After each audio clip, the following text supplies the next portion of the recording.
Welcome to the French Drainman channel. I'm your host, Robert Sherwood. I'm going to show you how we go about installing one of our duplex systems in a basement. It's really difficult to get video footage because there's very little room in these furnace rooms, mechanical areas, whether it's under a home in a crawl space or in a back room in a basement. But I'm going to do my best with some footage that I have. Let's take you through the job. All right, we're going to replace this backup. They no longer need it. It used to run the backup sump when power would go out for 18 hours. Two large deep cell batteries on a trickle charger. This is a standard sump pit. They're 18 inches in diameter, 24 inches deep. There's two sump pumps in here, the backup and the primary. We're going to put in a chambered sump pump basin. We're going to bust the concrete out, and we're going to make that our primary basin. That's going to be the one, and I'll explain as we go through this process why that's going to be the primary pump. The secondary pump is going to go in the existing sump pit. So I'll take you guys through a series on how to do this. This will cut down how much your sump pump runs, and I'll explain all those benefits.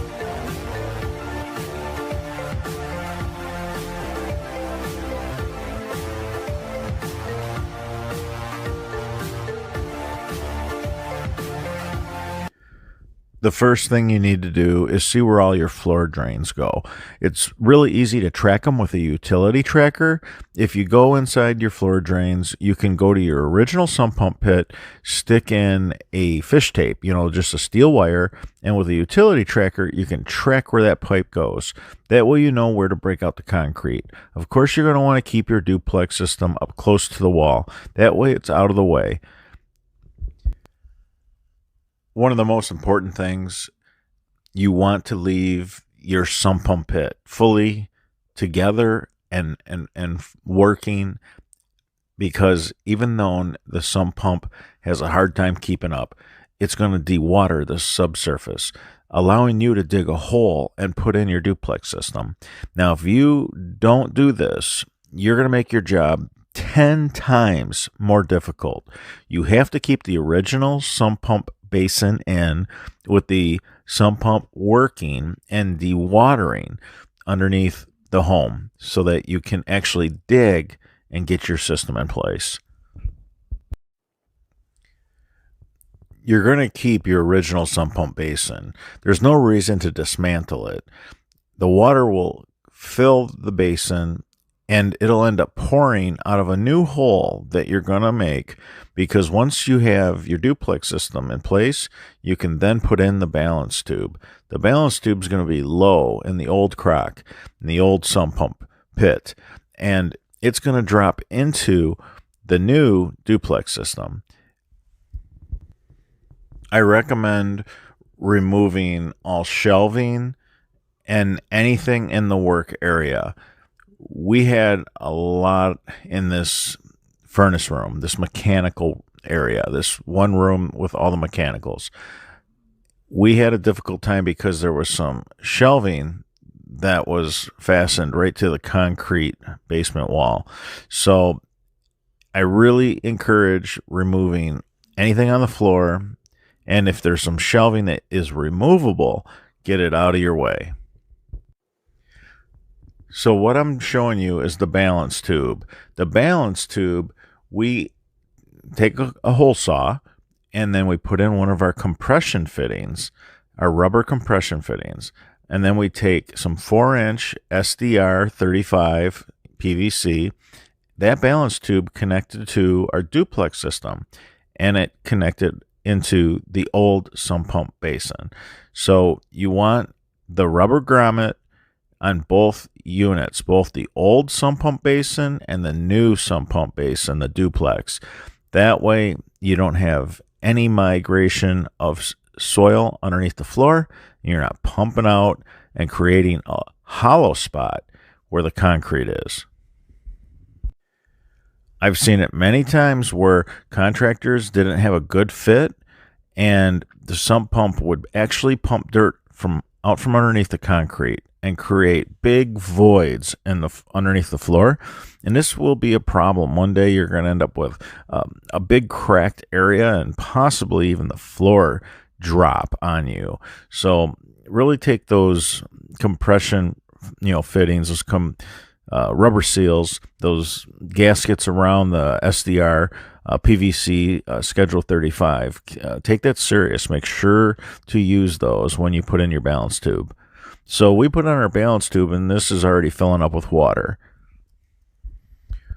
We had one of the pipes that ran underneath the floor actually was right in the path of where we wanted to put the duplex system. If you can, it's always so much easier to install the duplex system indoors if you can avoid coming across one of those pipes underneath the concrete floor. If you can find a place to set your duplex system and avoid having to redo any of the plumbing underneath the floor, it's going to reduce headache and it's going to make the install 10 times easier. Another thing to consider is you're dropping in a fully assembled unit where you watched us through this video literally build a unit indoors in the house there. We just built it, where we actually do all the plumbing and everything and ship it right to your door. So all you have to do is the excavation and get it in place.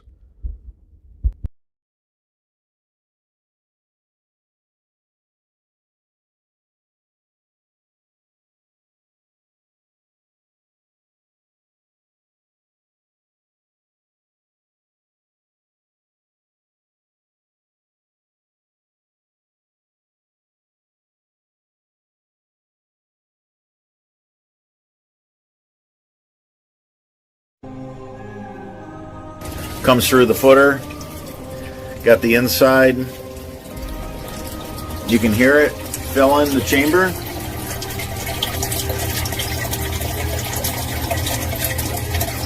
A lot of water pouring in here. A lot of water.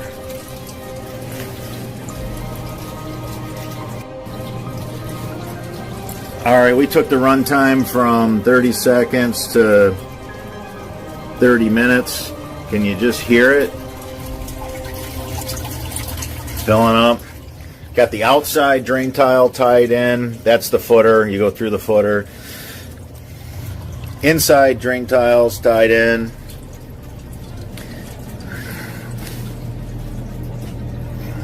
Now instead of every 30 seconds, this works out really nice. And because we plumbed it in seamless, fittingless PVC Schedule 40, it's not like the rigid pipe. The rigid pipe,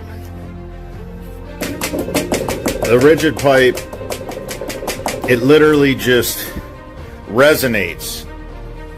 Man, listen how silent that is. It's on.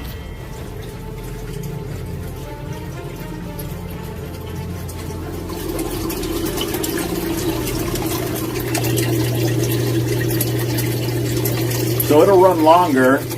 That's what it's supposed to do. It's going to run longer.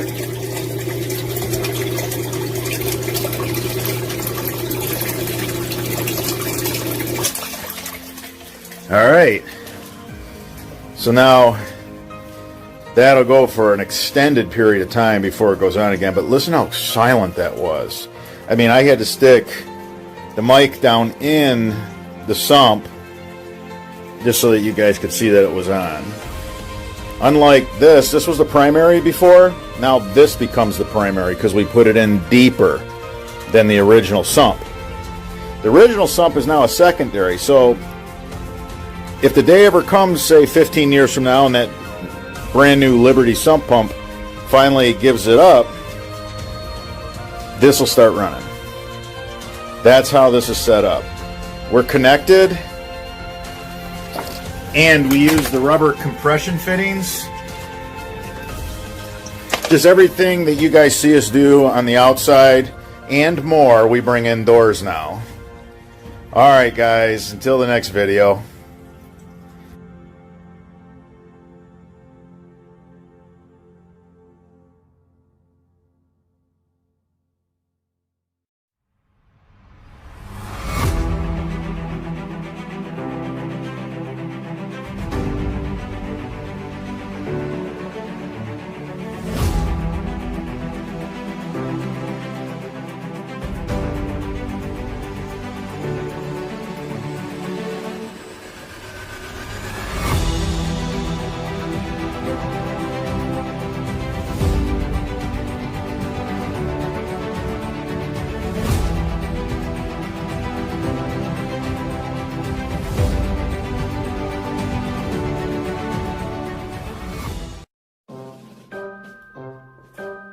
Have you ever really looked at an indoor sump pump basin?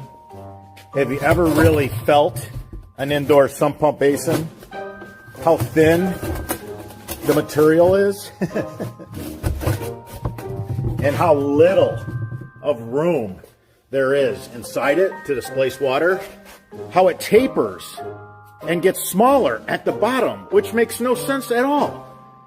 It takes less water to turn this sump pump on now because it's tapered. People put blocks inside this basin so that their sump pump can be up higher where it displaces a little more water, trying to reduce the cycling. But it's still not enough because in its entirety, this doesn't displace any water.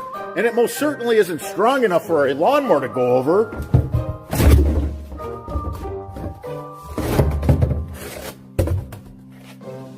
All right, guys.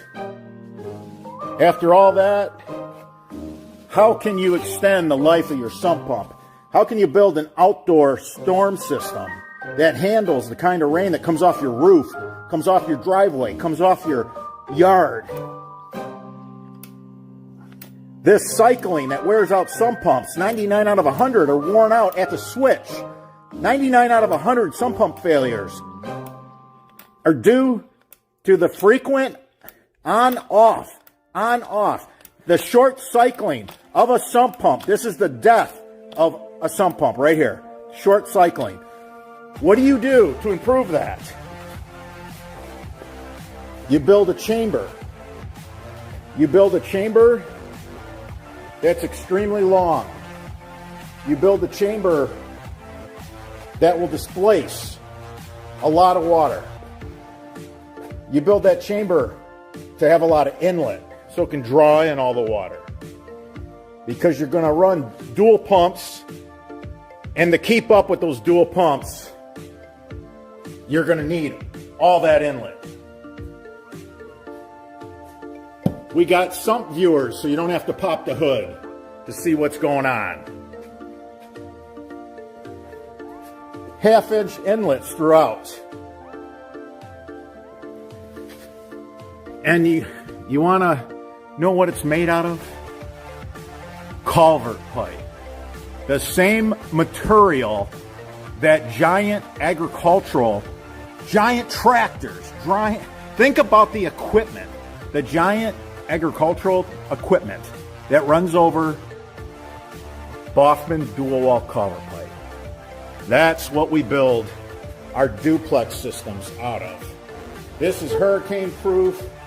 Tropical storms, you name it, this is the way to go. You have your primary, and when your primary fails, you got your secondary.